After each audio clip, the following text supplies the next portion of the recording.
On est sur l'exploitation familiale, la ferme Sainte-Barbe, une exploitation où je suis en coopération avec mon père et mon frère. On avait des vieilles infrastructures. Quand je suis arrivé à la ferme il y a 2 ans et demi maintenant, j'ai décidé de relancer le port, remettre des animaux sur la ferme. Ça me tenait à cœur et j'y trouve vraiment que du bonheur aujourd'hui.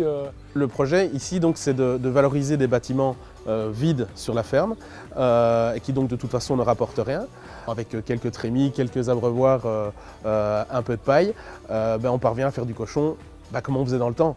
Les 3 piliers fondamentaux de Port-sur-Paille, c'est la sauvegarde de l'agriculture familiale, puisque ici, voilà, on n'est pas obligé de faire des investissements colossaux comme dans la plupart des spéculations.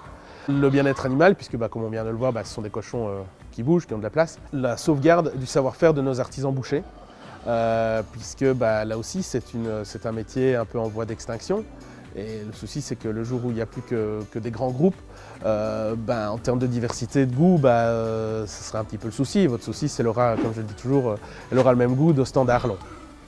Quand je vois le circuit court qu'on a pu mettre en place avec l'aboutissement à la boucherie Pierre, donc ça c'est super. J'ai rencontré 2-3 fois Cédric Delvaux qui m'a proposé ce projet. Ça m'a tout de suite intéressé par rapport à la proximité. C'est-à-dire Jodogne, Huppé, il doit avoir 5 km je pense. Pouvoir venir quand je veux, venir voir mes cochons. Dire voilà, celui-là il me le faut, celui-là aussi. L'envie c'était surtout de travailler un produit différent des grandes surfaces, j'ai envie de dire. Il faut savoir que c'est une viande un petit peu plus grasse, donc on ne trouve pas dans une grande surface, c'est des viandes un peu plus musclées. Et ici on a une petite couche de graisse qui fait toute la différence à la cuisson, au goût, dans l'assiette. Alors le trophée Incidence, c'est une reconnaissance quelque part, le fait de pouvoir être compté dans les finalistes.